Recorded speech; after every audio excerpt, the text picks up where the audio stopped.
Escritura. Gloria al Señor para siempre. Al libro de Hebreos capítulo 11, versículo del 24 al 26. Libro de Hebreos capítulo 11, del versículo 24 al 26.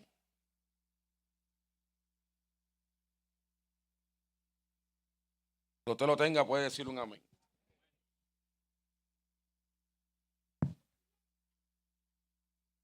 Amén. Hebreos capítulo 11, versículo 24 al 26, dice así la palabra del Señor, pues la palabra del Señor. La leemos en el nombre del Padre, del Hijo y del Espíritu Santo.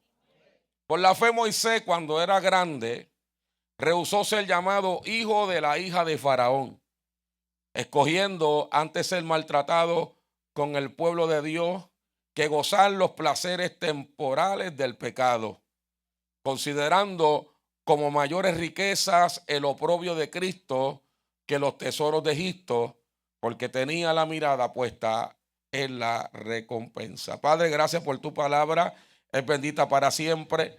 Te pedimos, Señor, que esta palabra corra y sea glorificada. Te pedimos, Señor, que esta palabra haga el resultado por la cual tú le envías hacia nosotros, Señor, en esta tarde. Te pido, Señor, como siempre, que toda la gloria, Señor, te la voy a dar a ti. A nadie más se la daré. Señor, por último, te pido que nos desafíe con esta tu palabra, que alumbre nuestro entendimiento con esta tu palabra y que nos ayudes a ser hacedores de esta tu palabra. En el nombre de Jesús. Amén. Amén. Puede sentarse, amado. Gloria al Señor. Quiero disertar bajo el tema, la elección es mía. Dígale que está a tu lado. La elección es mía. La elección es mía. Quiero en este día, y quiero tratar este asunto, porque tocando este asunto, me percaté de algunos detalles que en el mensaje los voy a hablar con tranquilidad para que todo el mundo pueda entender. ¿Ha escuchado usted el término la arquitectura de elección? ¿Lo ha escuchado alguna vez? El término la arquitectura de elección. Este término se refiere a la creación deliberada de entornos de toma de decisiones. Dice, al moldear sutilmente la presentación de las opciones, la arquitectura de elección influye en la toma de decisiones individual, a menudo sin su conocimiento explícito. En el área de Chicago existe una carretera que tiene una gran curva, y esa curva era tan peligrosa que ocasionaba muchos accidentes. Ellos utilizaron la arquitectura de elección para tratar de reducir los accidentes que sucedían en esa curva peligrosa. En el 2006 tomaron otro rumbo, pintaron una serie de líneas sobre el Lakeshore Drive que tenía en efecto subconsciente sobre los conductores. A medida que los autos se acercaban a la curva, la distancia entre las curvas se achicaba, lo que le daba la impresión de que los autos iban muy rápido.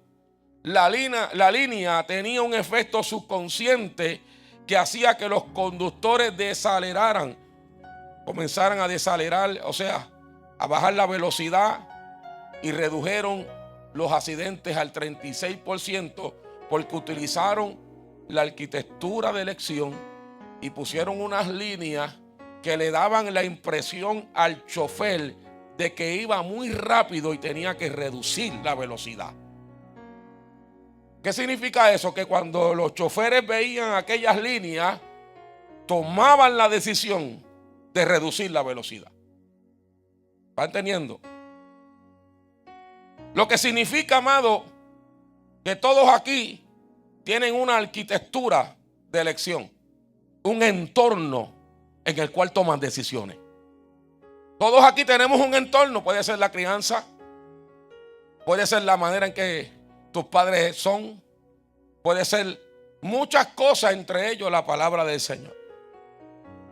Este ejemplo de arquitectura de elección que le he dado lo que significa es que nuestras decisiones se ven influenciadas por cómo se presentan las opciones. Son las opciones los que influencian nuestras decisiones. ¿Sabes? Nadie puede decir aquí que toma decisiones sin saber. O sea, usted no toma decisiones sin saber. Todas las decisiones nuestras están influenciadas por una diversidad de opciones que tenemos en la mesa. Opciones para el bien, opciones para el mal, opciones para obedecer, opciones para desobedecer. Ese principio de arquitectura de elección sigue siendo el mismo. Ingeniamos maneras de motivar o demotivar distintos comportamientos. Y es lo mismo que sucede con nosotros. La Biblia dice en este versículo universal: porque de tal manera amó Dios al mundo y ha dado a su Hijo unigénito, para que todo aquel que en él cree no se pierda, mas tenga vida eterna. Creer es una decisión, mas todo aquel que en él cree, aquel que decide creer, aquel que decide poner su creencia en el Señor, toma una decisión, influenciado por un Espíritu Santo que lo convence de pecado, pero toma una decisión. Toma una decisión de creer. Por lo tanto, nosotros estamos aquí sentados y alguien pudiera decir que sus decisiones son decisiones propias o decisiones que toma como ser humano, pero es que todo ser humano tiene un entorno. ¿Cuál es su entorno? ¿Cuál es el entorno en que usted vive? Yo sé que usted está aquí en la iglesia y hay un entorno espiritual. Y hay un entorno, aleluya, de un ambiente espiritual. Pero ¿cuál es el entorno fuera de la iglesia? Fuera de las cuatro paredes. Fuera de este santuario. ¿Cuál es el entorno en su casa? ¿Cómo usted toma decisiones en su casa? ¿Cuál es el entorno? El entorno es que aunque usted es cristiano, usted sigue tomando decisiones que en vez de beneficiar su vida espiritual, la afectan. ¿Por qué? Porque hay un entorno de actitudes, hay un entorno de atmósfera, hay un entorno de un carácter deformado que todavía no se ha formado. Y a base de ese entorno yo tomo decisiones que en vez de llorar todos los días, oro cuando necesito, que debe yo hacer, aleluya, tener una buena actitud, tengo una actitud de acuerdo a cómo me siento. Yo que quiero que usted entienda en este pedazo de introducción, en este principio de mensaje, yo lo que quiero que usted entienda que todas sus decisiones están basadas en un entorno en el cual usted vive. No hay otra forma. Si usted dice que usted vive en el Espíritu, ese es su entorno. Si usted dice que vive, aleluya, en otro entorno, ese es su entorno. No hay otra forma de tomar decisiones, al menos que estemos influenciados por un entorno. Porque esto hace que realmente nosotros entendamos que nosotros somos responsables por cada decisión que nosotros tomamos. Nosotros tenemos que ser responsables por las decisiones que nosotros tomamos, porque nosotros tenemos la capacidad.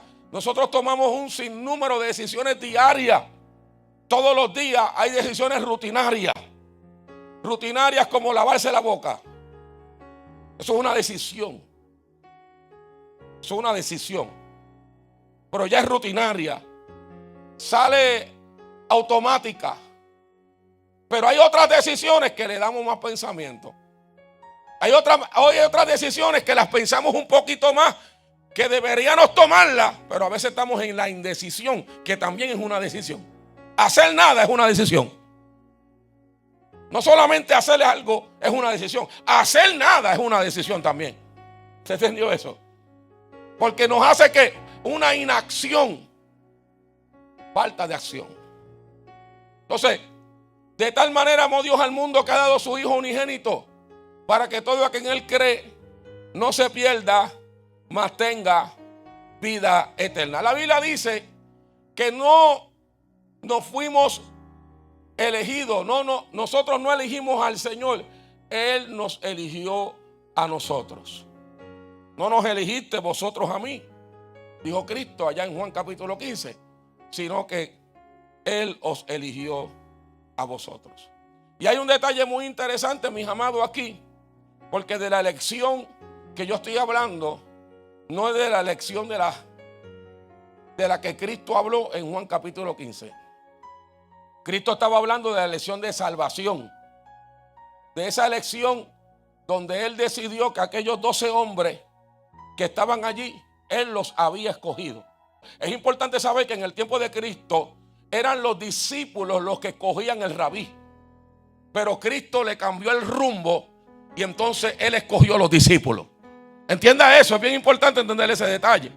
¿Ves? Porque en el tiempo de Cristo eran los discípulos, eran los rabí los que realmente eran escogidos por los discípulos.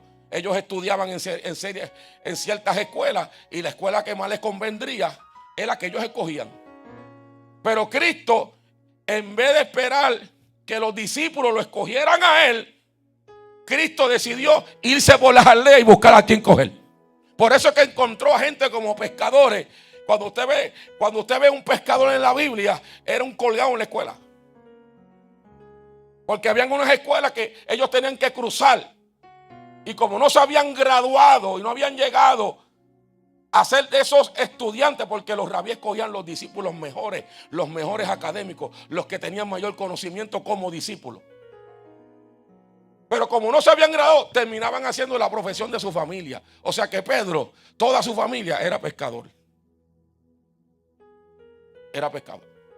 Por lo tanto, Cristo estudió esa escuela.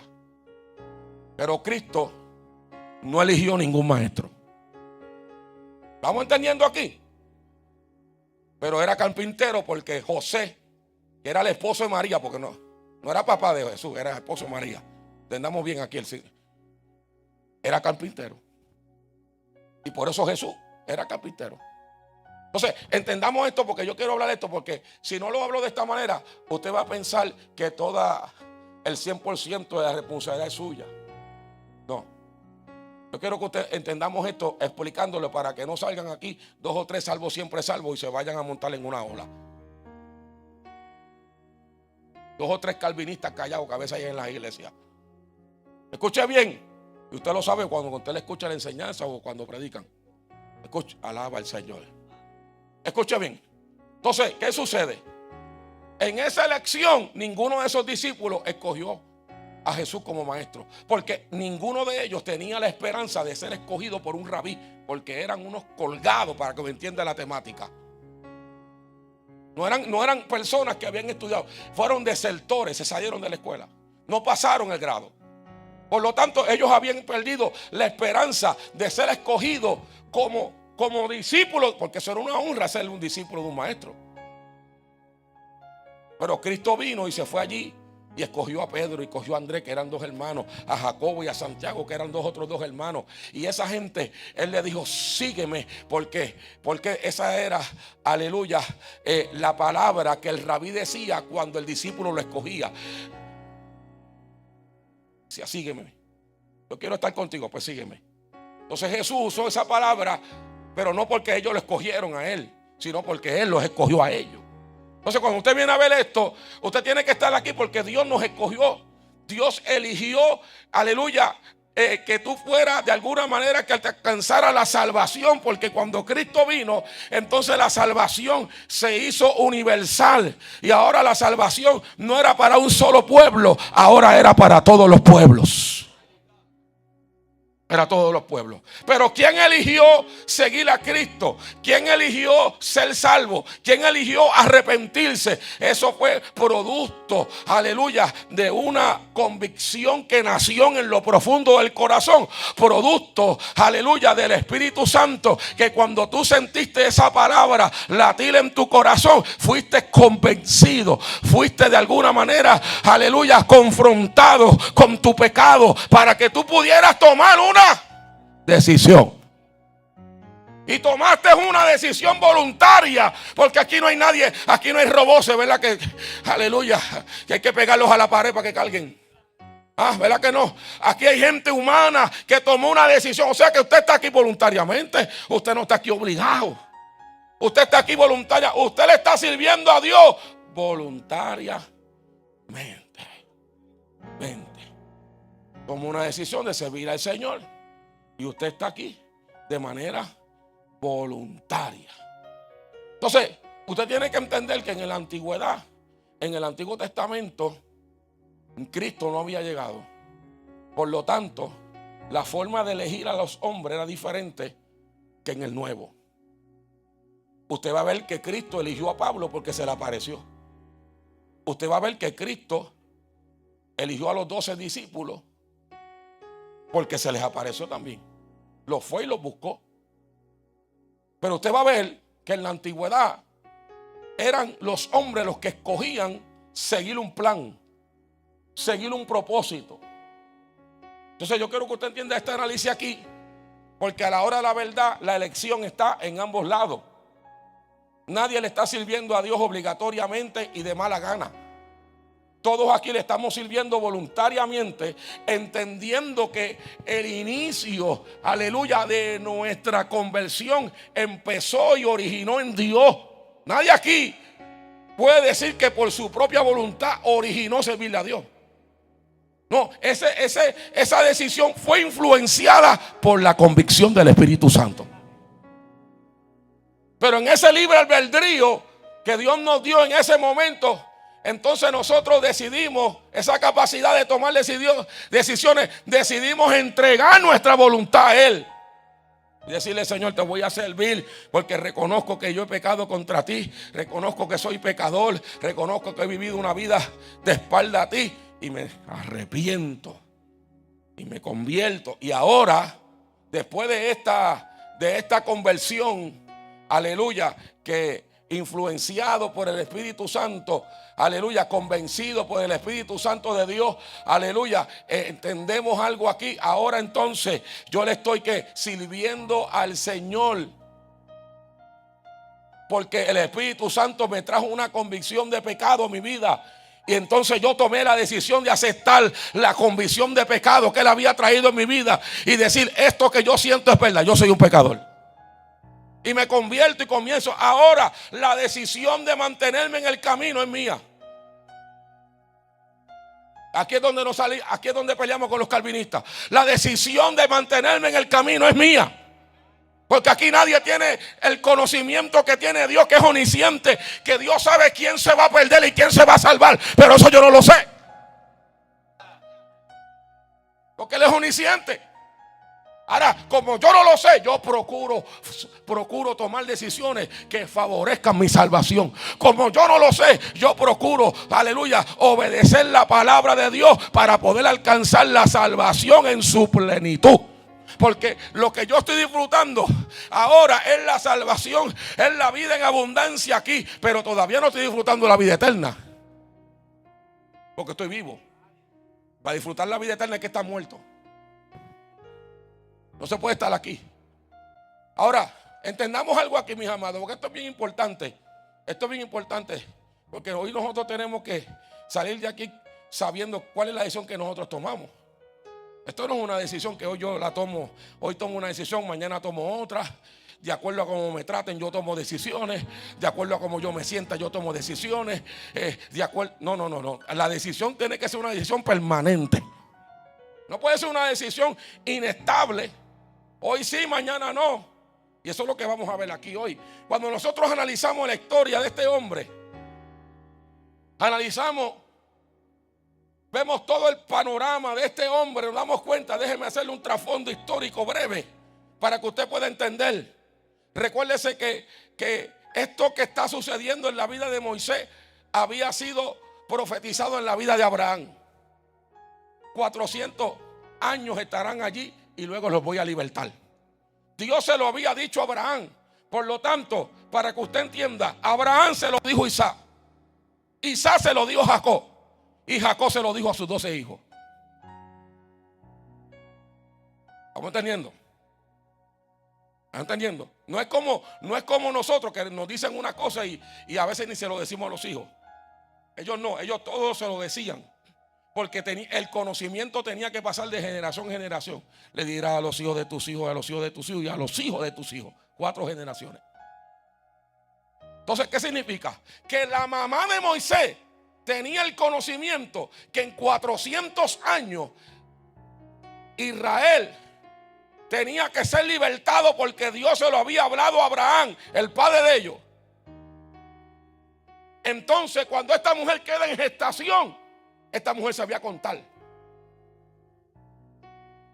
Esta mujer sabía contar. Y esta mujer decía: el hijo mío va a nacer en un tiempo y va a tener cierta edad. Y en esa edad estamos cerca de los 400 años. La Biblia dice en el libro de los Hebreos que ella lo escondió por 3 meses porque el niño era hermoso. ¿Cuándo usted esconde un niño porque es hermoso? ¿Entiende esto? Pero cuando usted va al griego y estudia un poquito, hermoso es propósito. O sea, la hermosura del niño no tenía que ver nada con lo lindo, aleluya, de su cara. Era el propósito que había en ese niño. Usted que es madre que está aquí, cuando usted agarra a un niño, aleluya, usted sabe si su hijo tiene propósito. Porque las madres van a tener ese sentir y van a decir: este hijo mío, yo siento algo especial por este hijo mío. No es que lo amo más que los otros, es que siento que este tiene propósito. Ella sabía que lo escondió, porque se había dado que una orden de que se iban a matar a todos los niños varones, porque eran los únicos que daban descendencia, a todos los niños varones. Y ella lo escondió 3 meses. Pero los llantos del niño ya no los podía controlar, no los podía aguantar, y se ingenió un plan. Oye, esta mujer era una arquitectura de elección. Ella eligió un plan, porque esto no fue un plan como muchas veces hacemos nosotros a última hora. 2 días antes me voy de vacaciones. Sabe que tiene parte y se va 2 días antes de vacaciones. Eso es un plan a lo loco. No. Las cosas se hacen planificadas. Esta mujer planificó. Y su hija llamada María, que era hermana mayor de Moisés, planificó. Y ella dijo: la hija de Faraón sale a tal hora al río. Entienda, yo tengo que le estoy contando un cuento, pero un cuento bíblico, para que usted entienda lo que es una lección, que la lección es mía. Vamos a ponerlo aquí, vamos a construir. ¿Quién conoce el nombre de Moisés antes de que lo llamaran Moisés? Nadie. El nombre de Moisés se lo puso la hija de Faraón, sacado del río. No sabemos cómo la mamá lo llamaba allá. De seguro que tenía un nombre, pero no se sabe. Lo que pasa es que lo ponen ahí, en el río Nilo, donde la hija de Faraón y sus doncellas se bañaban a la hora exacta. Y allí, aleluya, como siempre, aleluya, tiene que haber alguien involucrado. Allí estaba la hermana María, la hermanita de Moisés, mirando de cerca. Tuvo que haber empujado, aleluya, esa canasta hacia donde se estaban bañando. Oye, esto no fue que Dios bajó del cielo. Dios influenció las decisiones de estas 2 mujeres. Porque eran mujeres que habían descubierto y habían entendido que Dios había hablado: 400 años los voy a libertar. Estas mujeres estaban procurando la libertad de Israel. Y su mamá, hay una gran posibilidad que pensaba que el libertador era su hijo. Lo mete allí. Voy rápido, lo mete allí. A la hija de Faraón, cuando lo vio y abrió la canastita, se dio cuenta que el niño era hebreo. Cuando yo leí esa porción, yo me di de cuenta que hasta los niños cristianos son diferentes. Porque como ella se dio cuenta que ese niño era hebreo, porque era diferente a los niños egipcios.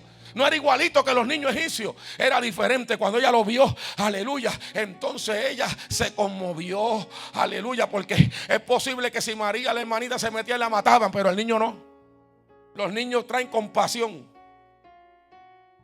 Se compuso, lo agarró, lo hizo de ella, aleluya, se lo llevó para el palacio. La hija de Faraón no era la esclava que limpiaba las casas, era la hija de Faraón la que había cogido la próxima reina, la príncipe, la princesa de Egipto. La agarró, aleluya, y como era hebreo, aleluya, ella necesitaba quien lo cuidara. Y ahí entonces sale María de donde estaba y le dijo: ven acá, yo conozco una mujer hebrea que te lo va a cuidar muy bien. Esa mujer no te va ni a cobrar. Alabado sea el Señor por cuidarte tu hijo. Y era la pobre mamá.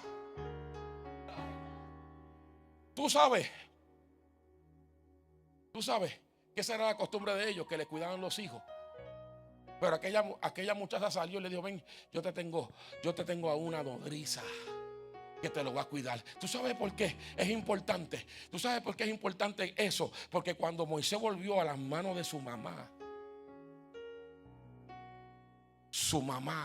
cuando Moisés empezó a crecer, porque no se sabe cuántos años él iba a la casa. Él no dormía en la casa de su mamá, pero iba allá constantemente. Mientras iba creciendo Moisés, la madre de Moisés le decía: hubo un hombre llamado Abraham,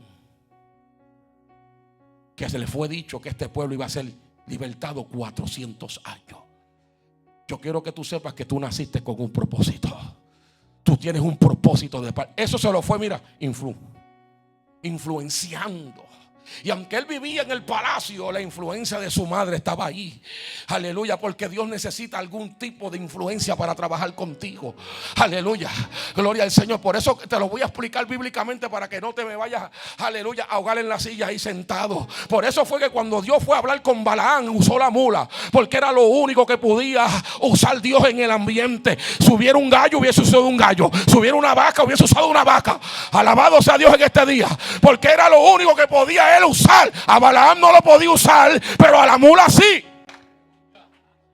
Y tú tienes que entender que tú te vas de aquí y te vas por allá, y tú no me quieres escuchar a mí porque tú dices que yo soy el RT, alabar, yo no sé, todo eso que usted dice, aleluya. Y te vas por allá y te encuentra uno en el supermercado y te dice: Dios tiene un plan contigo, porque a donde esté en el ambiente, Dios va a identificar lo que él puede usar. Y si él ve un pentecostal allá en la góndola del supermercado y le dice: vete a la góndola 7, que allí hay uno que se está escondiendo, vete y háblale. O sea, la gente se quiere esconder del propósito de Dios y piensa que Dios también se va a esconder. ¿Sabe qué, mi amada? Cuando este muchacho creció y se convirtió en un hombre, ¿cómo fue entonces que ahora, cuando este muchacho creció, Moisés llega a una conclusión?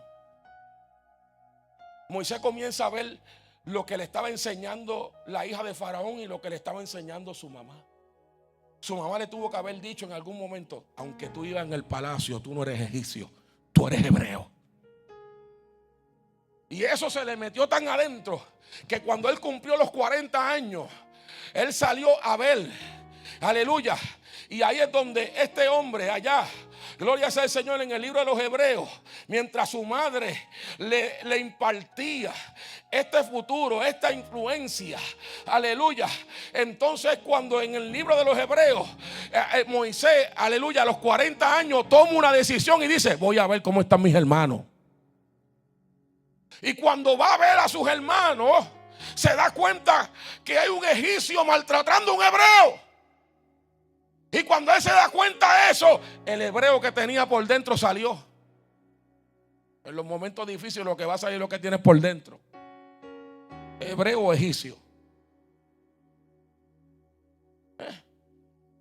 Salió ese hebreo y comenzó, intervino. Mira, esto para que usted entienda.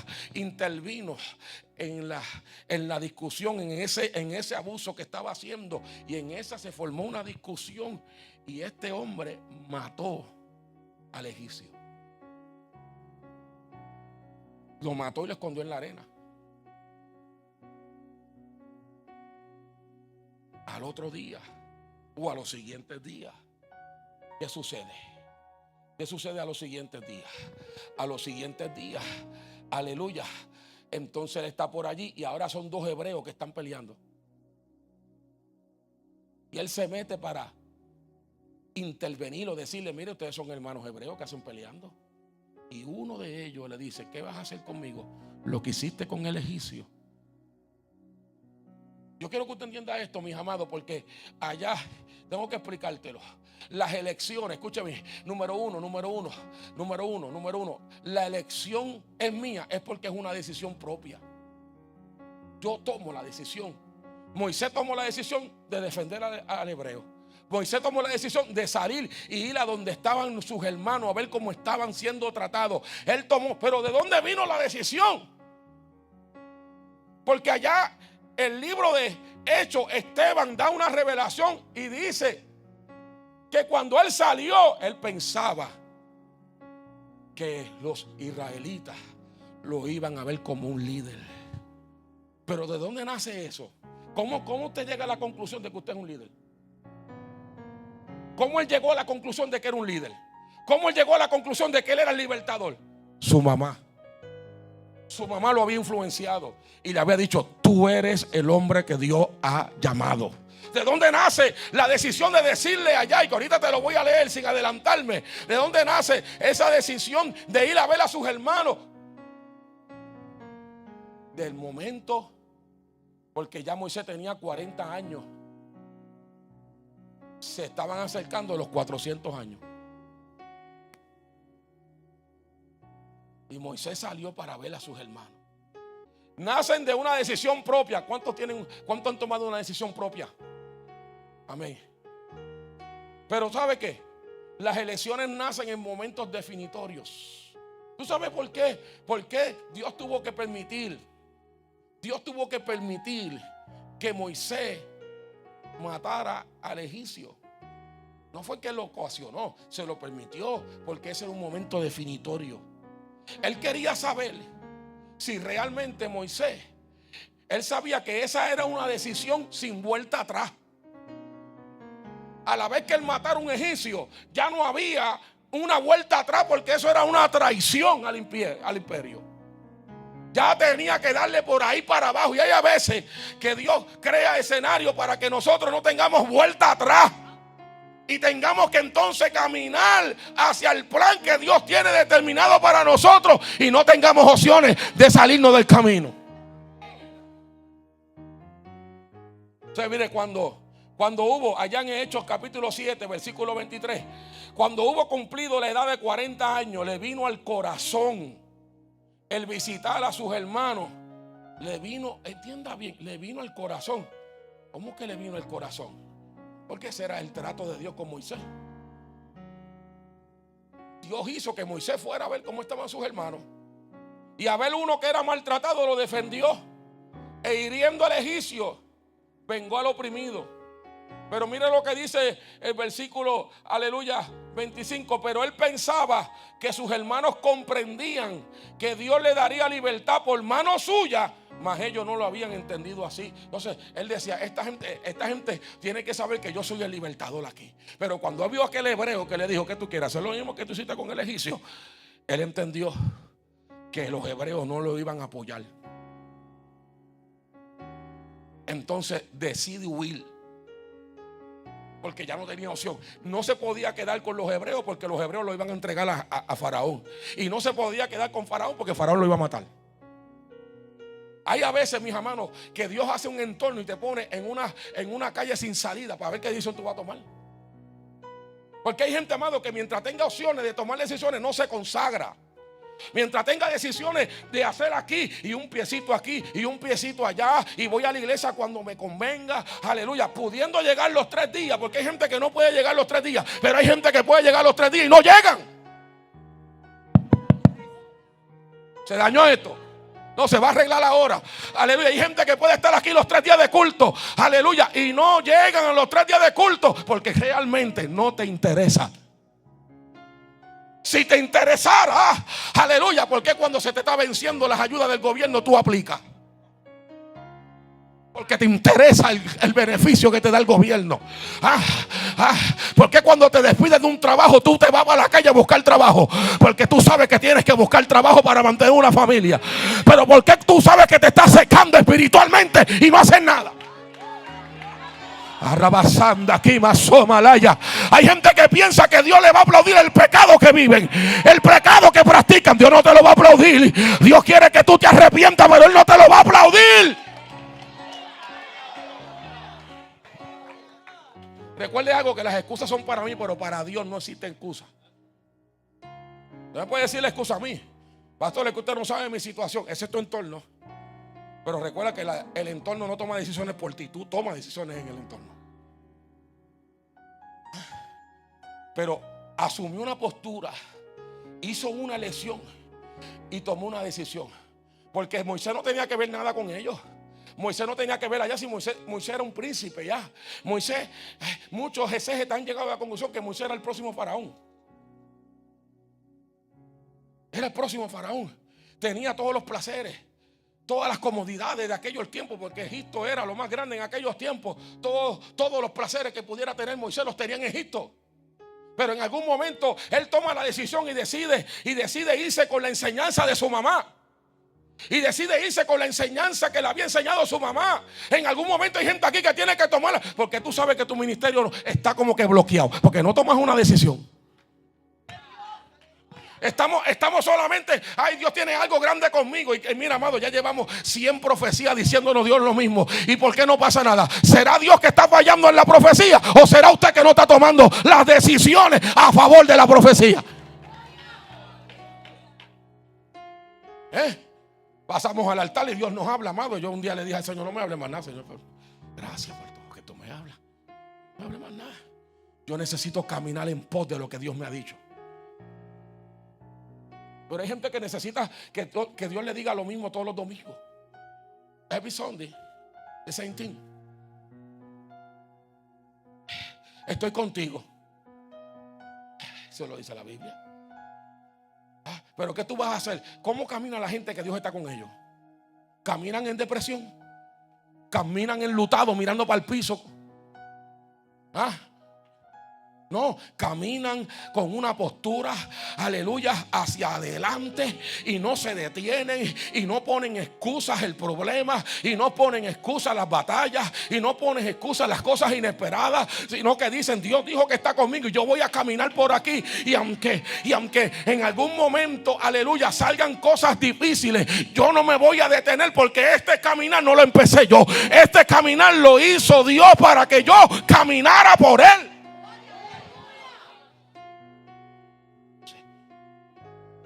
Debido a este gráfico crítico, Moisés tuvo que huir. Moisés tuvo que ir y huir por su vida. Pero esa huida Dios la permitió. Porque si Moisés no sale del palacio, Moisés no iba a ser el libertador. Él no iba a convencer a Faraón que lo dejara ir. Él por su propia fuerza no iba a convencer a Faraón. Él tenía que irse del palacio. Porque aunque Moisés sabía lo que su mamá le había enseñado, la enseñanza doctrinal que su mamá le había dado, Moisés todavía no había tenido una experiencia. Moisés todavía no había tenido una experiencia con el Señor. Y yo entiendo que hay gente, amado, que no tiene, aleluya, una decisión firme y final, porque las experiencias parece que han sido experiencias frívolas, no reales. Si usted me dice a mí que Dios lo libró a usted de la muerte y usted vive una vida inestable, yo no entiendo cuál muerte fue la que te libraron. Si tú me dices a mí que Dios te ha librado un montón de veces, pero tu estado espiritual es anémico. No soy pesimista, soy bíblico. Eso me dice a mí que a ti tú has pasado por alto las misericordias de Dios. Has pasado por alto la misericordia, porque la misericordia es un favor que Dios otorga si Él quiere. Entonces Dios tuvo que trabajar de esa manera. Por eso Moisés, aleluya, allá el escritor de los Hebreos nos da la revelación completa y nos dice que él escogió,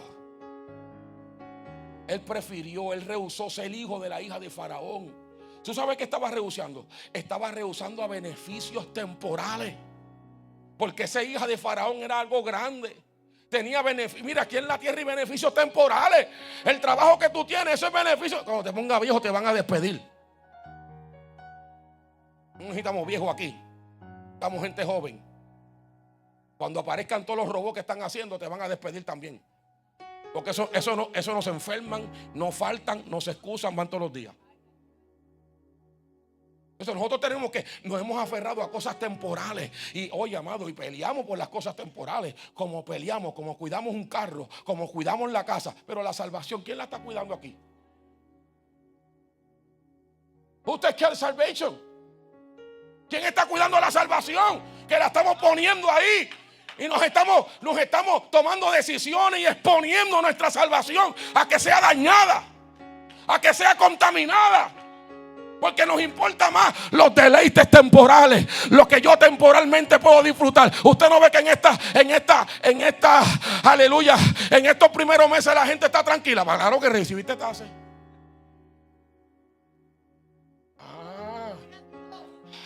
Está gozando, pero no llega a junio y no tiene ni un centavo. Porque eso es temporal. Vete a la tienda. Lo que pasa, amado, aleluya, lo voy a decir aquí. Aleluya, pensé que era para tu iglesia. Lo que pasa es que estamos siendo cristianos con adrenalina. Lo que nos hace sentir bien es lo que nos hace llegar al culto. Lo que nos hace sentir bien es lo que nos hace rendirnos. Lo que nos hace sentir bien es lo que nos hace consagrarnos. Pero cuando me siento mal, vivo apartado. Cuando me siento mal, vivo desconectado. Cuando me siento mal, no me interesan otras cosas más que lo que yo quiero, sentirme bien. Y hay gente que en este día tiene que entender que la elección es tuya. No es que tú eres miembro de Casa de Salvación y te vas a salvar porque eres miembro de Casa de Salvación. Aquí, si yo me descuido, también me pierdo. Aquí todo el mundo tiene que buscar mantener una salvación con temor y temblor. Aquí todo el mundo tiene que buscar. Tú tienes que hacer más que llegar al culto y quedarte ahí mirando como si aquí se estuviera hablando un discurso político. Aleluya. Aquí se está predicando palabra de vida, palabra de poder, palabra de libertad, para que tú puedas mantener tu salvación.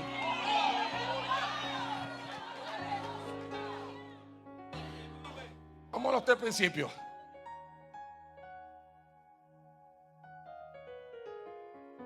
Tres principios para saber que la elección es mía. It's my choice. My choice. It's my choice. You choose siempre, you choose. You choose siempre, you choose. Tú eres elegido, pero tú decides ser elegido. 3 principios. Hay chosen, todo el mundo ahí, todo el mundo dice, yo soy escogido. Pero vivimos como gente no escogida. Vestidos. La Biblia dice que los escogidos de Dios se visten de una manera, vestidos con amor, misericordia, amor, santidad. Vamos. Mire, el primer principio para que tú analices esto, aleluya, aleluya, de que tienes que saber que la elección es tuya o mía, es que tienes que ser, mira, haz un análisis del costo-beneficio. Tú sabes qué es el costo-beneficio, tienes que hacer un análisis. Es la metodología utilizada para evaluar las ventajas y desventajas de una decisión en términos cuantitativos o cualitativos. Hay gente, amado, que lo que está buscando es cuánto, pero no va buscando cualitativo, que es cualidad. Cualidad. Moisés hizo un análisis del costo-beneficio, porque cuando él mató al egipcio, sea, aleluya, que lo planificó, o sea porque pasó en el momento, que yo entiendo que fue que pasó en el momento, él no planificó, mató al egipcio, fue que en el momento se formó y lo hirió de tal manera que lo mató. ¿Sabe qué pasó? Moisés estaba tomando una elección no cuantitativa, sino cualitativa. Porque cuantitativa era pertenecer todavía al palacio y ser el próximo faraón y tener los deleites y tener todos los placeres que él quería tener porque era el príncipe. Pero cuando él se fue para el desierto, allá para Madián, y la historia le dura 40 años más, parecía que estaba perdiendo, pero estaba ganando. Porque Dios lo llevó al desierto como llevó a Israel al desierto en el libro de Oseas, para hablar contigo en el corazón. ¿Tú sabes por qué? Porque los desiertos son las únicas áreas que Dios utiliza para llamar nuestra atención debidamente. La gente mientras está en la bendición no mira a Dios. La gente mientras tenga opciones en la mesa no mira a Dios. Pero cuando Dios te mete en el desierto, es un lugar sin opciones. Porque allí no crecen nada. Allí está un lugar solitario, un lugar desolado, pero allí está la presencia de Dios esperando a Moisés para encender una salsa y decirle a Moisés: yo soy el Dios que te enseñó tu mamá. Estoy aquí en el desierto, aunque eres un prófugo, yo permití que tú llegaras aquí para que me conocieras a mí. Tienes que entender que tú no eliges la manera en que tú conoces a Dios. Dios elige cómo se te va a revelar. Por eso hay gente que en la cárcel se le reveló, en el hospital se le reveló, en la muerte se le reveló, en la pérdida de un hijo se le reveló, porque era el único desierto que Dios sabía que esa gente se iba a rendir. Pero hay otros que se le han movido toda la familia y todavía siguen rebeldes. Dios sabrá cuál será el desierto. Él eligió, mis amados. Escogió, miren lo que escogió Moisés. Escogió considerar que era mejor sufrir por causa de Cristo que poseer los tesoros de Egipto.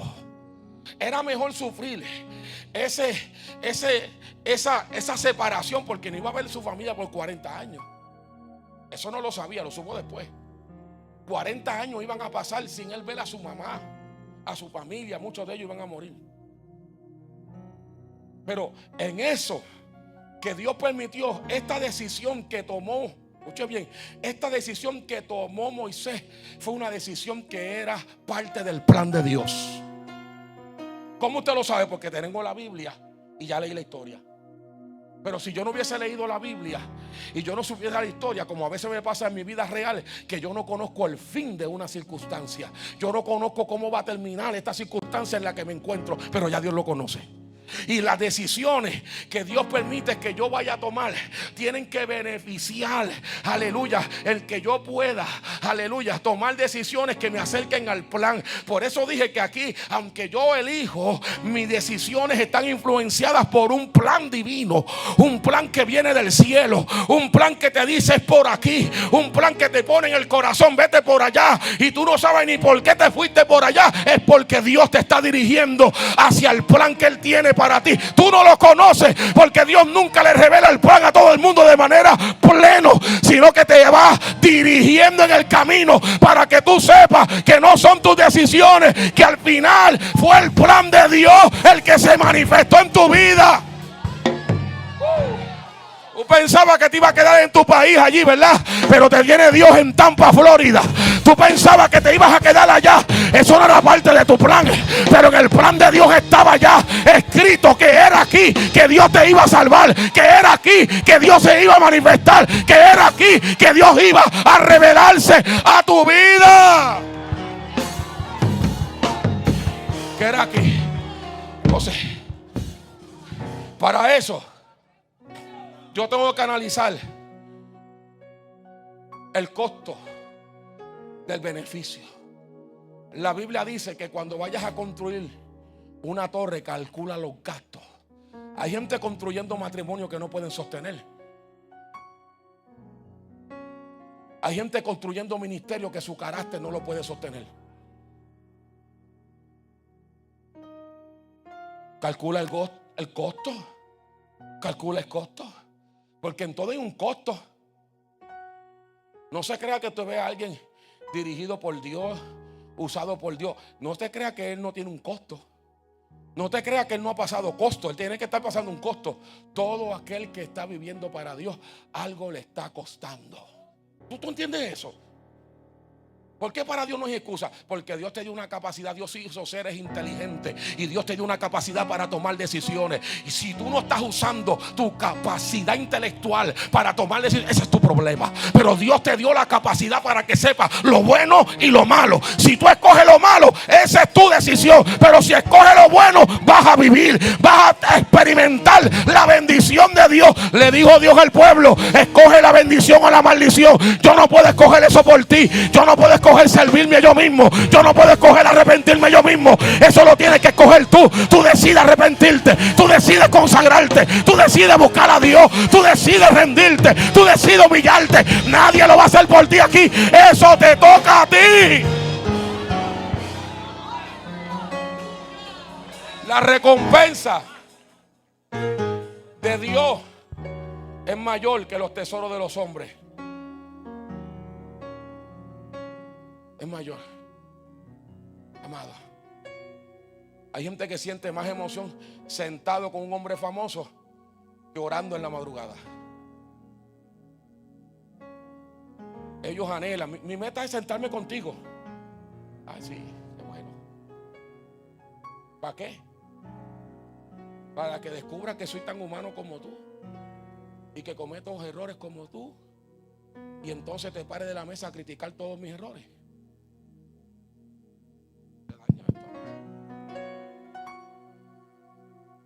Mira, amado, mi mejor momento espiritualmente, porque humanamente es con mi esposa, mi mejor momento espiritualmente, que yo hasta me emociono, es cuando yo voy a orar de madrugada.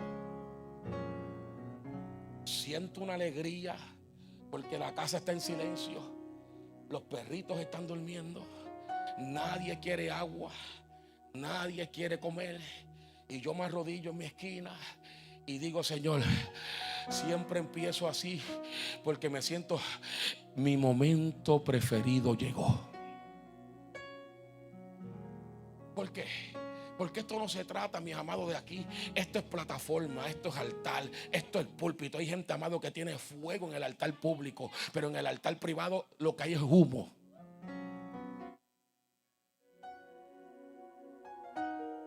La recompensa de los hombres, ¿qué te pueden dar los hombres? Una palmadita. ¿Qué te pueden dar los hombres? Una ofrendita. ¿Qué te pueden dar los hombres? ¿Qué? Los hombres te van a comprar la casa. Los hombres te van a pagar la renta. Los hombres te van a comprar el carro de tu sueño. Eso no, eso es lo que pueden hacer los hombres. Pero ¿qué te ha dado Dios? Dime, ¿qué te ha dado Dios? ¿Qué te ha dado Dios? Dios no te dio dinero, pero te dio una salvación que te libra de un infierno. Dios no te dio el carro que tú quieres, pero te dio una salvación, que por eso es que tu matrimonio está como está, por la salvación que Dios... Al Señor, aquí hay gente que no se emociona, pero yo estoy emocionado hoy. Alabado sea Dios en este día. Dios no te dio todo lo que tú querías, pero te dio salvación. Y esa salvación te hace experimentar una paz, te hace experimentar una tranquilidad, te hace experimentar una estabilidad. Hay otros que tienen más dinero que tú, pero están llenos de depresión. Y tú tienes menos dinero y estás lleno de paz, estás lleno de armonía, estás lleno del amor de Dios. ¿Se atreve a alabar a Dios aquí? ¿Cuánto han experimentado una salvación tan grande? Una salvación que tus hijos van a experimentar, una salvación tan grande que cubre tu casa, que cubre la vida de tus hijos, que cubre tu finanza, que cubre tu matrimonio, que cubre tu futuro. El mundo piensa que va a pasar mañana. Yo, como tengo una salvación, yo digo, mañana posiblemente entro al cielo porque llega el arrebatamiento. Mañana posiblemente se oye aquella voz que la iglesia únicamente va a escuchar: sube acá, amada mía, sube acá.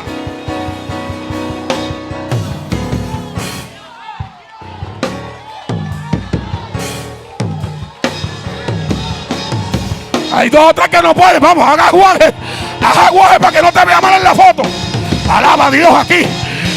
Una salvación tan grande. Tú tienes una salvación tan grande. Y esa salvación te preserva. Y esa salvación hace que el enemigo no pueda hacer contigo lo que él quisiera.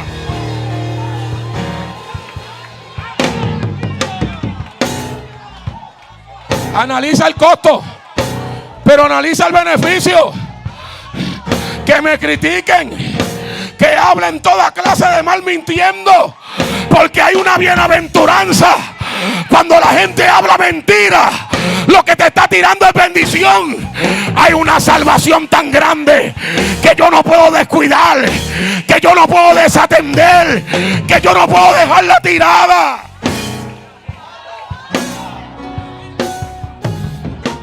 Mira el segundo principio, iglesia. Escuche bien esto.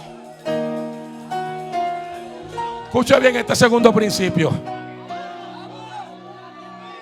Para yo saber que tengo una elección, que la elección es mía, ¿dónde tú pones la mirada? Porque cuando Lot puso la mirada, le dijo a su tío: dame la llanura. Hay gente a lo que le gusta es lo fácil, lo blandito. Ellos quieren ser pastor y que le entreguen una iglesia de 100 miembros. No quieren romper roca. No quieren. La gente ve esto lleno aquí, pero yo rompí roca en mi casa 18 años atrás. A mí no me entregaron una iglesia con 100 miembros. Me entregaron una familia y ahí comenzó una iglesia. La gente quiere un ministerio. Pastor, llame a 2 o 3 por ahí para que me abran la... En el barrio me dicen: quémame. La gente quiere lo fácil. Yo le aseguro que si yo entrego esta iglesia van a aparecer 20 candidatos a pastorearla. 20 van a aparecer. Pueden haber como 10 aquí adentro. Porque ¿quién no guía un carro del año? Nuevo, 0 millas. No un carcacho que va de aquí a Bogotá se apaga. Cualquiera. Se muere mi pastor, Dios me lo guarde, 20 pastores van a salir para esa iglesia. Que a la gente le gusta lo fácil. ¿Tú quieres que Dios haga algo contigo? ¿Dónde tiene tu mirada puesta? Moisés tenía la mirada puesta en el galardón. Él no tenía puesta la mirada ni en el pueblo, ni en el desierto, ni en la gloria, ni en la salsa, en el galardón. La gente lo que quiere es la salsa. Ay, amado, qué bueno es la salsa. Mientras la salsa arde, yo siento fuego. Mientras la salsa arde, yo siento poder. Ay, qué bueno, yo siento, aleluya, una cosquilla en el estómago. Señor, esto está tremendo aquí. Nadie quiere el galardón, porque para llegar al galardón hay que morirse.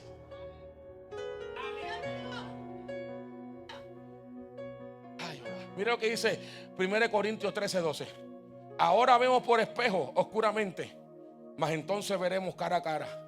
Ahora conozco en parte, pero entonces conoceré como fui conocido. A donde mires, determinará donde termines. ¿Qué es lo que tú estás mirando? ¿Tú realmente tienes la mirada puesta en el galardón? ¿Tú llegaste al evangelio con los intereses correctos o con los intereses equivocados? ¿Con quién tú llegaste al evangelio? ¿Tú llegaste al evangelio para que no te mataran y te estás escondiendo aquí? ¿Para qué tú llegaste? ¿O tú llegaste porque tú sabes que tú eres un pecador y que yo era un pecador y que si yo no me arrepentí y me moría, para el infierno que me iba a ir? ¿O tú llegaste por bueno? ¿Cuántos llegaron por bueno aquí? Tú eras tan bueno que 4 puntos en la universidad. Aquí todos llegamos por ser malos. Habían unos más malos que otros, pero todos eran malos. A donde tú mires. Porque ¿qué dice la Biblia? Puesto los ojos en Jesús, el autor y consumador de la fe. Él es el autor y Él es el que la consumió. O sea, Él fue el que enseñó a vivir la fe. ¿Cómo se consume la fe? Rindiendo una voluntad a Dios. Por el gozo puesto delante de Él. ¿Dónde tenía puesta la mirada Jesús? En el gozo delante de Él. ¿Por qué? ¿Cuál era el gozo? Porque Jesús sabía cómo todo iba a terminar. Jesús sabía que lo iban a crucificar, pero Jesús sabía que hasta el tercer día iba a resucitar, porque Él lo había dicho. Y Él decía: mira, estos latigazos que me van a dar en la cruz, estas escupidas que me van a dar estos sacerdotes, estos golpes, este quebranto que voy a aparecer alguien que no tiene fuerza alguna para defenderse. Cuando me maten, me van a poner en un sepulcro de José de Arimatea, y allí al tercer día ni la piedra que van a poner frente a mí va a poder resistir el poder de Dios. Ni la piedra que van a poner frente a mí. Jesús, pero usted no conoce su final, ¿verdad que no? Usted no sabe cómo usted sabe que sale, pero usted no sabe si se muere o se va vivo.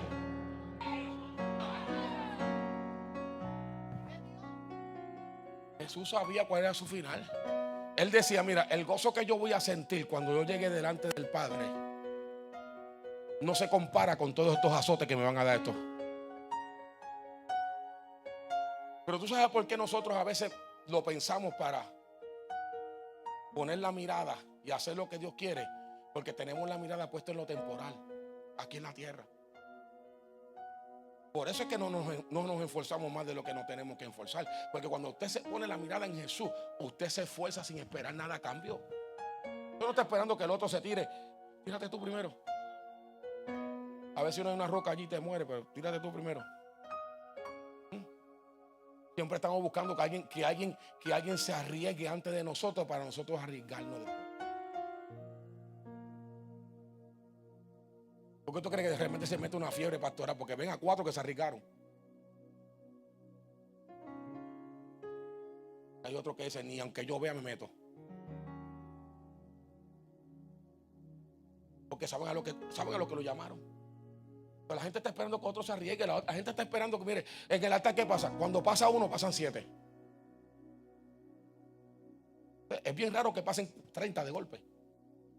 La gente está esperando que alguien pase para no sentirse solo en el altar. Pero es que la necesidad es tuya, no es de nada más nadie. Entonces, cuando tú tienes la mirada puesta en Jesús, tú sabes, amado, que todo esto es temporal. El pastorado es temporal, la iglesia es temporal. El templo es temporal, tu trabajo es temporal, tu matrimonio es temporal, tus hijos son temporales, porque en la vida no hay nada eterno más que la salvación. Tú sabes que esto se va a acabar. Entonces, ¿qué haces tú? Tú pones tu mirada en aquellas cosas que son eternas. Entonces lo temporal no te emociona tanto como lo eterno. Porque hay gente, amado, que si le dan 1,000 pesos danzan. Nunca han danzado y danzan hoy. Danzan porque tienen la mirada puesta en la temporal. Pero aunque hay gente que tú recibes una ofrenda y tú, gracias, amén. Y tú ves que la gente no se emociona. Oye, este no se emocionó, este no, ni lloró. ¿Por qué? Porque es gracias por eso. Pero esa no es mi mirada. Mi mirada no está ahí. Mi mirada está puesta en el galardón. Necesitamos fijar nuestra mirada en la meta para poder superar las contingencias y vicisitudes de esta vida. No podemos seguir poniendo la mirada. Fíjense el lema de este año: prosigo. Una iglesia que prosigue hacia la meta. ¿Usted entiende ese lema? Ese lema está claro. Pero ¿cuál es la meta de usted? ¿Cuál es la meta suya? Porque yo he conocido que hay gente que tiene la meta equivocada. Por la meta equivocada no vamos a llegar muy lejos. ¿Cuál es la meta? La meta es: prosigo al blanco del supremo llamamiento en Cristo Jesús. Voy a terminar esto. El beneficio de los que tienen sueño y hambre. Recuerda que yo me doy cuenta aquí todo el mundo que atiende, y los que no atienden también me doy cuenta. Escuche bien. Tercer principio. Ya te dije que esto es que haz un análisis del costo-beneficio. ¿Dónde tú pones la mirada? ¿Dónde tú tienes la mirada puesta? ¿En el predicador? ¿En lo que Dios usa? ¿Con el galardón? ¿Dónde tú tienes la mirada puesta? No me lo tienes que decir. Tus decisiones me lo van a decir. Hay gente que tiene la mirada puesta en los hombres, porque por un hombre se apartan. No me lo tienes que decir. Yo lo sé. Tercero, escuche esto. Esta la quiero decir un poco más suave en velocidades. Elige ser elegido. Elige ser elegido. Hay gente aquí que está aquí sentado en la iglesia y piensa que la salvación ellos la manipulan y la controlan. Elige. Mire, la Biblia dice en Mateo 22, versículo 14: muchos son los llamados, pocos son los escogidos. Muchos son los llamados y pocos son los escogidos. Fíjese, en la verdadera traducción griega donde se escribió ese versículo, mira cómo dice: muchos son llamados, pero pocos eligen aceptar el llamado. Que hay mucha gente que Dios está llamando a grandes cosas, pero se quieren conformar con las chiquitas. Hay gente que Dios las está llamando a una intimidad con Él, pero se quieren quedar en la orilla. Muchos son llamados, pero pocos eligen aceptar el llamado. La diferencia entre ser llamado o escogido depende simplemente de tu disposición de elegir. Aleluya. Hay gente aquí que tiene que cambiar. Mira, amado, hay gente aquí que tiene que cambiar hasta de amistades. Alabado sea el Señor. Porque te estás rodeando de gente vaga, de gente enzorrosa, de gente que todo lo critica, de gente que todo lo sabe, de gente chismosa, de gente, vamos aquí, de gente murmuradora, de gente que tiene una queja, que si el culto es corto, ese culto es largo. Alaba a Dios aquí en este día. Aleluya. Únete a gente que dice: vamos camino hacia la meta. Vamos camino hacia la meta. Aunque me cueste, voy camino hacia la meta. Aunque me dela, voy camino hacia la meta. Me voy a sacrificar porque Cristo se sacrificó. Me voy a esforzar porque Cristo se esforzó. Me voy a rendir porque Cristo se rindió. Me voy a entregar porque Cristo se entregó. ¿Dónde está aquí la gente que sabe lo que Dios está hablando en esta tarde? Hay 2 o 3 que están sentados todavía analizando, pero ¿dónde están los que ya están recibiendo?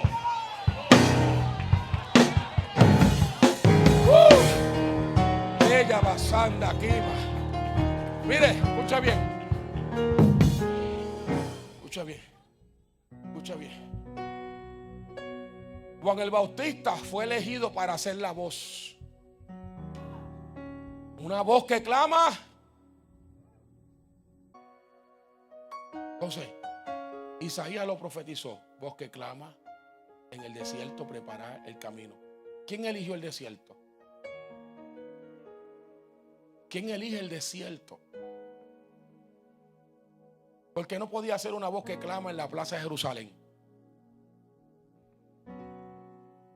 ¿Por qué no podía ser una voz que clama en el pináculo del templo? ¿Por qué no podía ser una voz que clamara en el altar? Si fuera en este tiempo, voz que clama en redes sociales. ¿Por qué una voz que clama en un lugar donde no hay gente? Voz que clama en el desierto, preparar el camino para el Señor. ¿Por qué una voz que clama en un lugar donde no hay gente? Porque lo que está enseñando, cuando nace Juan el Bautista, que nace de su papá Zacarías y su mamá Elizabeth, que nace de una pareja que era estéril, su mamá era estéril, eran avanzados de edad, se supone que ya no, esa mujer no tuviera luz, pero Dios hace un milagro. Zacarías no cree el milagro y queda mudo por un tiempo, pero Dios le enseñó cuál era el nombre que iba a tener el niño. Dios se lo había revelado en la rotación que hacen los sacerdotes. Le tocaba a él y entró al tabernáculo. La gente pensó que había visto una gran experiencia y se quedó mudo, pero Dios lo dejó mudo por no creer. Por no creer. Entonces, ¿qué sucede? Dios escoge a Juan el Bautista y los primeros años de Juan el Bautista, los primeros 30 años de Juan el Bautista, estuvo en el desierto. Es lo que le llevaba 6 meses a Jesús, que era su primo, según la genealogía. 30 años en el desierto, voz que clama. ¿Tú sabes qué? Que cuando Dios le presentó el plan a Juan el Bautista, Dios le dijo a Juan el Bautista, de manera para que usted pueda entender: Juan, tengo un ministerio para ti. ¿Dónde? En el desierto. Pero entienda por qué. Él decide ir al desierto. No, Juan no llegó allí obligado al desierto. No, Juan escogió su ministerio, decidió seguir el ministerio como Dios se lo había puesto. Voz que clama en el desierto. Voy para allá, para el desierto. Y allí estaba en el desierto. Y allí comía langosta. Y vestía de una manera no común. Y estaba allí metido. ¿Por qué? Estaba allí porque él eligió seguir el plan. Porque nosotros a veces tenemos un ministerio y lo dañamos. Porque no seguimos el plan. En vez de quedarnos en el anonimato, queremos la publicidad.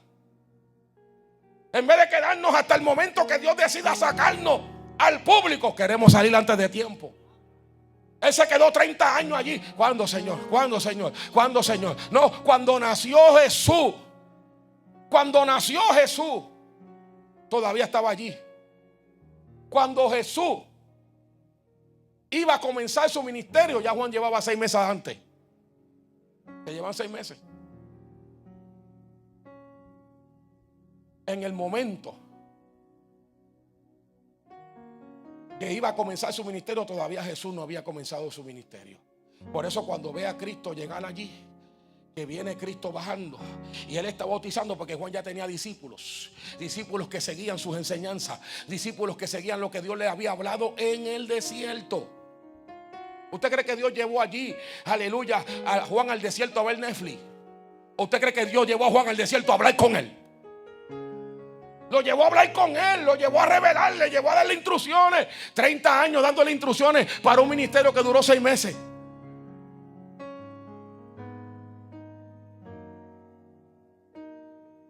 Pero elige ser elegido. Dios me eligió, pero yo no quiero pasar la prueba. Dios me eligió, pero yo no quiero ir para el desierto. Dios me eligió, pero yo no quiero pasar tanto trabajo como han pasado otros. Yo creo que el tiempo ha cambiado. Ahora debe ser más fácil. Ahora tenemos la tecnología. Ahora tenemos los adelantos. Ahora tenemos las redes sociales. Ahora es más fácil. No, el diablo es el mismo. Las pruebas son iguales. Porque con más adelanto, porque hay una nación más atada. Con más adelanto, porque hay cristianos más apagados. Con más adelanto, porque hay cristianos que no arrancan. ¿Por qué no arrancan? Si tienen más adelanto, si tienes fiebre de altar, vete a las redes sociales y predica todos los días. Predica todos los días en las redes, eso es un altar. Y ahí tú puedes predicar y predicar y predicar y predicar. Y algún día vas a tener 100, 200 y la gente te va a comenzar a seguir por lo que estás predicando. Pero queremos predicar sin desierto. Queremos ser usados sin desierto. Queremos que Dios nos use sin que nos pasen por el trapiche. No queremos ser exprimidos. No queremos llorar, no queremos sangrar. Nos van a sangrar, nos van a traicionar. Nos van a espetar una puñalada en el corazón. No dijo David, los que comían conmigo fueron mis peores enemigos. ¿Y quién eran los que comían con él? Su familia. No eran los filisteos, era su familia. ¿Y por qué? Porque David decidió seguir el plan. Para tú elegir ser elegido, tienes que seguir el plan. Para tú ser elegido y decidir ser elegido, tienes que seguir el plan. ¿Y cuál es el plan? Si el plan es pasar una prueba ahora, si el plan es en el desierto que te encuentras, si el plan es que Dios te tiene como 2 meses que no sales a predicar, quédate tranquilo y no te muevas. Deja que Dios sabe lo que está haciendo contigo. Pero la gente tiene ansia, amado. Aleluya. Ansiedades le da a la gente porque, aleluya, se siente que se le va a morir el ministerio. Cuando un ministerio se muere, dígame, el ministerio se muere cuando tú lo entierras. Pero el ministerio no se mueve porque no tienes participación. Hay a veces que Dios está formando a alguien ahí sentado, pero la gente no quiere ser formado. La gente quiere ser una comida que está caliente por fuera, pero fría por dentro. Estoy terminando ya. Caliente por fuera parece fuego, por fuera hay humo, y cuando le mete el mordisco está fría. Dios no quiere cristianos que tengan fuego por fuera y fríos por dentro. Calla sonda senda la tamayan solema limensai. Hay gente que tiene que entender que esa silla no está ahí para que tú te sientes. Está ahí porque es la silla que Dios escogió para formarte, para moldearte, para cambiarte, para transformarte. Porque esa no es la silla de la escuela, esa no es la silla de tu trabajo, esa no es la silla de la corte, esa es la silla de un templo donde está la palabra de Dios saliendo. Y cualquiera que se para aquí está predicando una palabra de verdad que te está confrontando, que te está moldeando, si tú se lo permites.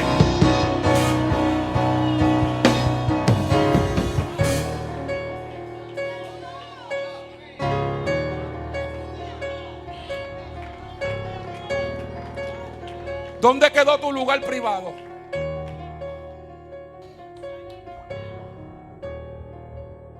Mire, es verdad que uno no es nadie. Uno no es nadie. Uno no es nadie. Pero yo a veces no puedo pasar a un lugar sin que alguien me reconozca. Aunque sea uno. Hoy mismo venía para acá. Estaba montando las cosas en el carro. Pasó un carro. ¡Pastor, Dios te bendiga! Amén. ¿Quién era? Yo mira, Señor, ¿quién será ese carro? ¿Será de la iglesia? Pues está igual que yo hoy. Uno no es nadie. Pero llega un momento que si tú no sabes guardar tus lugares privados, pierdes la privacidad con Dios. Leía un libro que decía un pastor, decía que se sintió cargado, tan cargado, no porque tenía una iglesia grande, se sintió cargado por estar tan ocupado todas las cosas que salían. Tú decides lo que tú le metes a tu plato. Hay gente peleando problemas que no son de ellos. Tú decides. Tú decides. Eso le pasa mucho a los padres que tienen hijos casados que quieren pelear los problemas de los hijos. Si ya se casó, déjalo que lo enderecen. Déjalo que la esposa lo enderece. Déjale 2 o 3. Deja que enderece a la mujer también, que le diga, siéntese ahí que vamos a hablar. No vaya para allá como papá alcahuete. Deja que ellos se entiendan ahí ellos dos. Deja que ellos aprendan a lidiar sus problemas. Pero a veces queremos, mira, la carga tuya, la mía. Tenemos un bulto que no podemos llegar al culto. La lección es mía. La lección es mía. Elige ser elegido. Elige ser elegido. No comprometa tu lugar secreto. Lo metieron a Juan el Bautista a 30 años allí. Allí no estaba. Allí no había más nadie con Juan el Bautista. Si llega a ser usted, meta a todos sus amigos allí. Venga conmigo. Vamos para el desierto. Venga, vente. Que estoy sintiendo la gloria de Dios aquí. Tú quieres a veces compartir lo que Dios te dio a ti. Uno comparte lo que comparte, pero lo que no se puede compartir, no se comparte. A veces Dios quiere que tú aprendas a orar en secreto solo. Porque a veces la gente invita tanto a la gente porque parece que ellos no pueden orar solo, les da miedo la noche.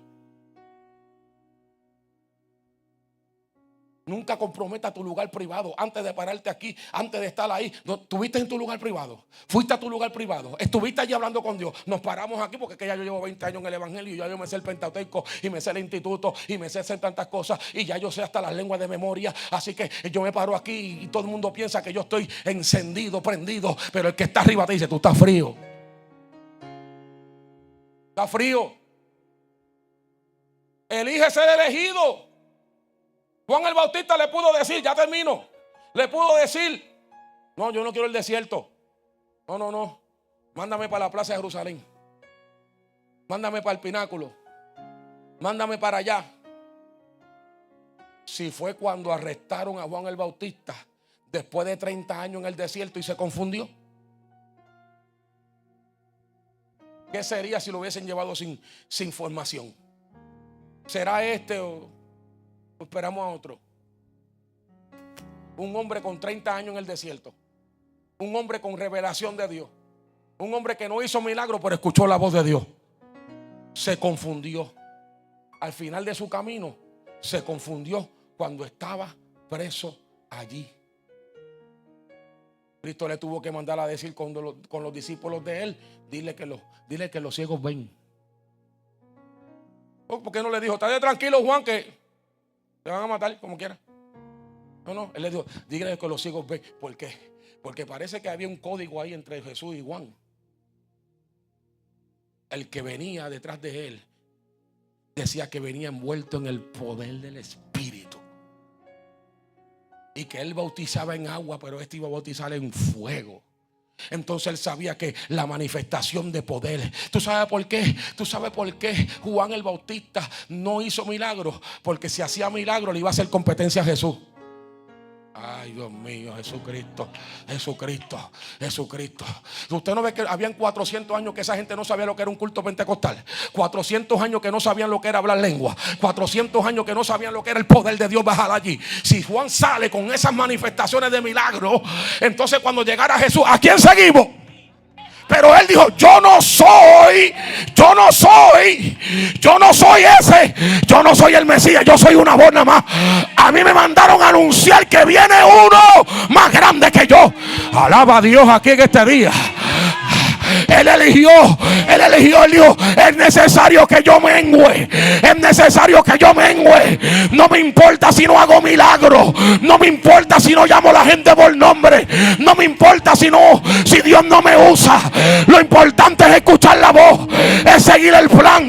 Y el plan es que yo anuncie que viene uno detrás de mí, el que yo no soy digno de desatarle las sandalias. Viene uno más grande que yo. Viene uno que bautizará en fuego.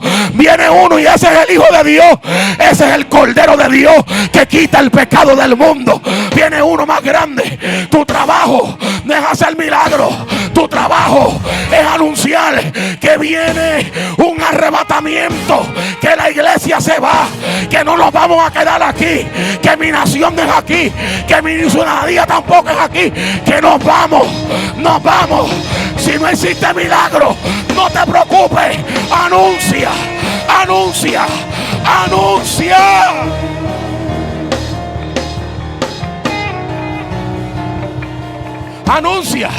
Uno que quiere ser usado porque te quiere llevar la gloria. Dios no va a compartir la gloria de Él con nadie. Él quiere que tú seas una voz, un pregonero de justicia, un exponente, alguien que predique la verdad, alguien que le muestre al mundo. Esta es la manera en que Dios quiere que vivamos. Pero Dios también lo puede hacer contigo si tú te rindes. Elige ser elegido. Elige. Cánsate de llegar a los cultos y mañana lunes seguir peleando con la depresión esa que no te suelta. Cánsate de llegar a los cultos y de estar peleando con una tristeza que tú no sabes de dónde sale. Pero cuando estás aquí, no piensas en la tristeza, no piensas en la depresión, no piensas en los problemas. Entonces, ¿qué pasa? Que te vas para tu casa y dejas a Dios en el templo. Eso es lo que pasa. Pero Dios no vino a quedarse en el templo. Dios quiere habitar en el templo que no está hecho por manos de hombre. En el templo, tu cuerpo es el templo del Espíritu Santo. Ahí donde Él quiere habitar. ¿Y cómo tú puedes sentir tristeza y el Espíritu Santo a la misma vez?